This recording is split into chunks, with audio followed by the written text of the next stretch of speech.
तो धीरेन जी, आप लगभग 10 दिनों से घूम रहे हैं बंगाल में। जी।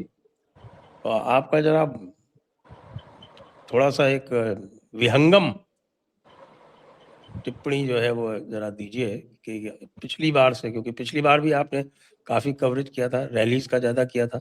इस बार हाँ रैलीज पे कम फोकस है जी। और लोगों पे ज्यादा फोकस है। तो पिछली बार हमारी सबकी, मेरी भी, आपकी भी, सभी की जो भविष्यवाणी थी वो गलत हो गई थी। तो इस बार क्या अंतर लग रहा है?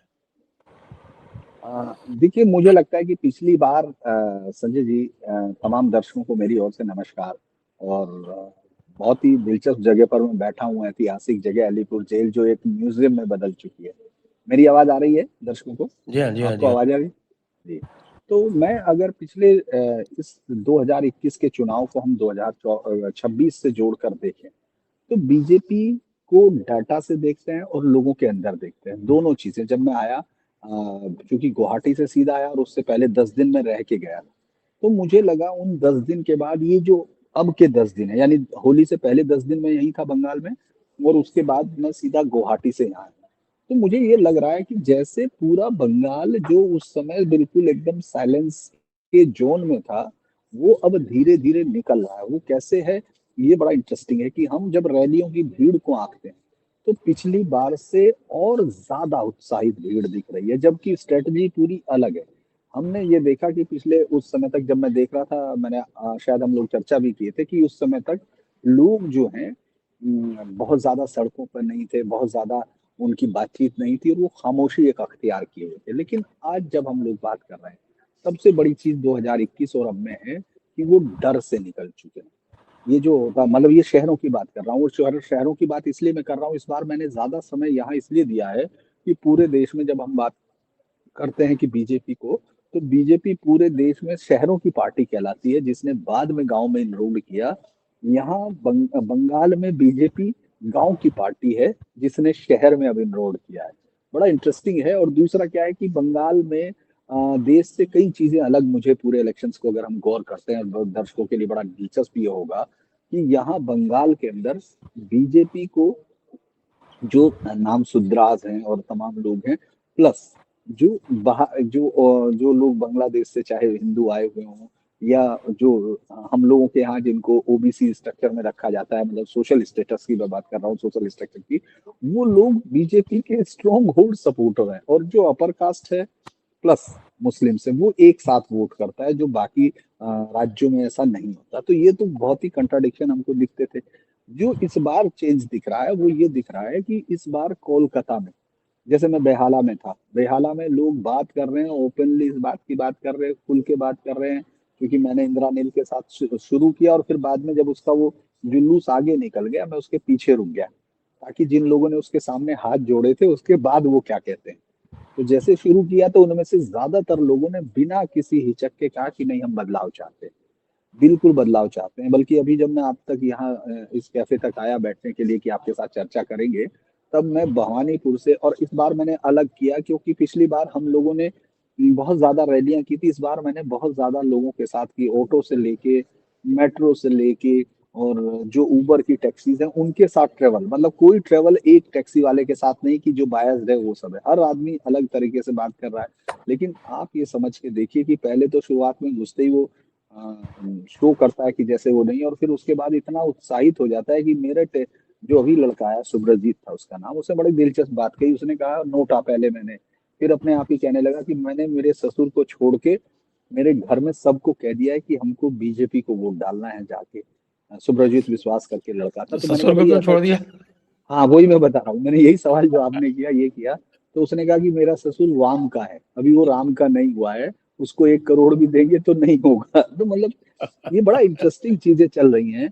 लेकिन जो सबसे बड़ी चीज दिख रही है, ये मेरी बात से शायद अपने गंगोपाध्याय जी भी बात करेंगे, लेकिन आप ये सोचिए कि शहरों के अंदर बीजेपी पहली बार इस तरह दिख रही है। हालांकि झंडे अभी भी उनके जो आज लगते हैं वो अगले दिन नहीं होते हैं, ये बहुत सारे हिस्सों में है।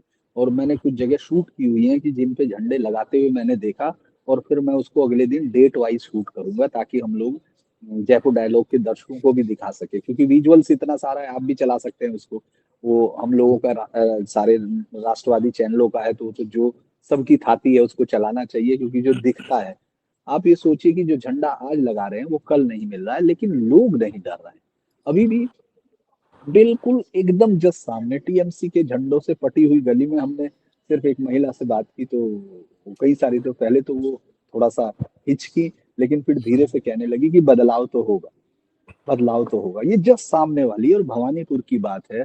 तो अगर हम भवानीपुर से समझे संजय जी, तो भवानीपुर में दोबारा नंदीग्राम होगा, ये नारे हैं लोगों के अंदर। आपको ये नारा कांग्रेस बीजेपी का कोई आदमी लगाता नहीं दिख रहा, मैंने नहीं सुना। हम्म, लेकिन जो हम्म, एक दो लोगों ने तुरंत कहा कि सब नंदीग्राम दोहराएंगे, तो मैंने कहा यार ये क्या बात है। तो इस बार मुझे लगता है कि इस बार, हम्म, और दूसरा इसमें एक हमको ये भी देखना चाहिए कि पिछली बार जो पार्टी आई थी वो उत्साह के अतिरेक में बहती हुई दिख रही थी।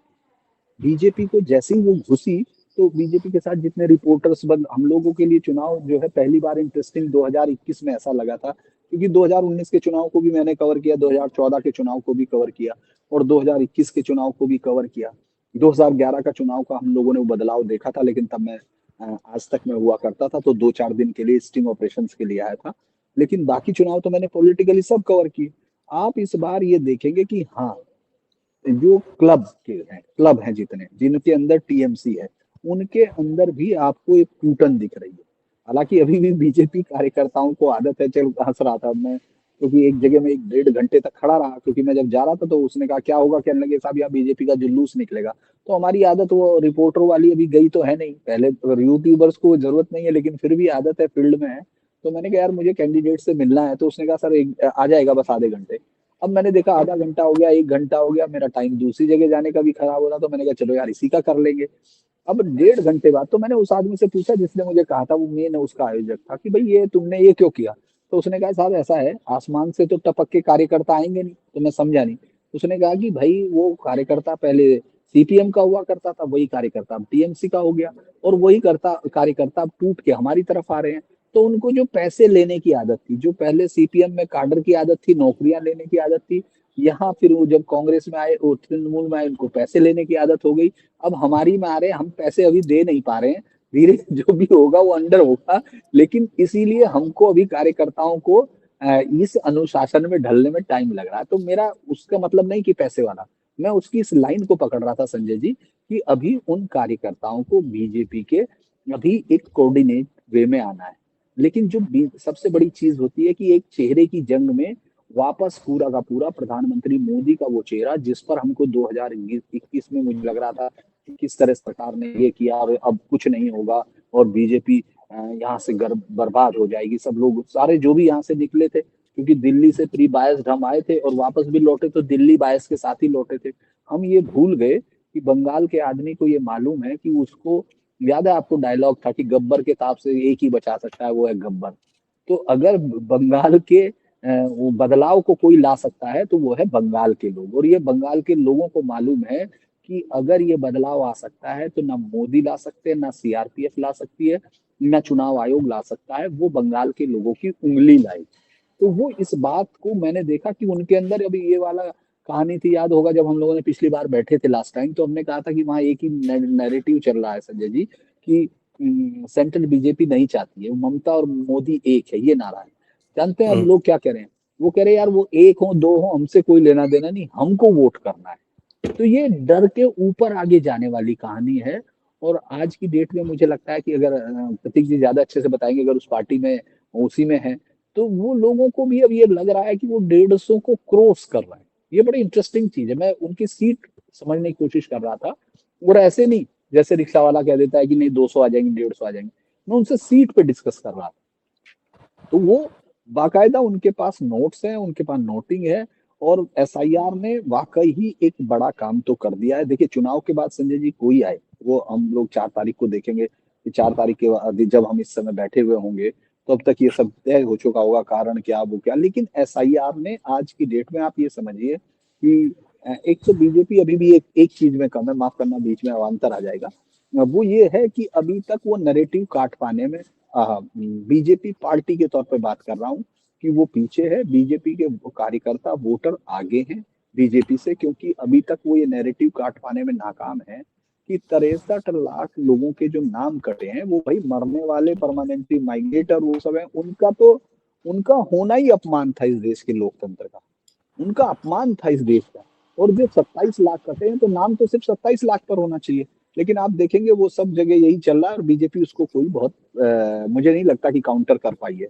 तो आज की डेट में जब हम बात कर रहे हैं, बीजेपी एक ऐसी लड़ाई पर है जिससे वो जीत सकती है अगले 8 दिन तक। जो पहला फेज है, पहला फेज होता है कि आप लोगों के अंदर का डर कम होता है, तो वो फेज दिख रहा है। कार्यकर्ता मोटिवेटेड होना चाहिए, वो दिख रहा है। अब जो लड़ाई होती है कि वो वोट देने जा पाएगा कि नहीं, वो सबसे बड़ी चीज होगी। और उसके बाद जब काउंटिंग होगी, काउंटिंग में उसकी पार्टी के लोग, वहां उसके कार्यकर्ता, देखिए वहां वोटर का कम नहीं रह जाता संजय जी, जब अंदर काउंटिंग के टेबल पे बैठे हैं। उस समय जो लोग हैं उनके अंदर अगर लड़के, मतलब ब्लड बहते हुए, टीएमसी के, बीजेपी के कार्यकर्ता के अंदर ये भरोसा है कि उसका सर फटा है लेकिन वो वहां डटा हुआ है, तो फिर बीजेपी जीत सकती है। बस ये कहानी।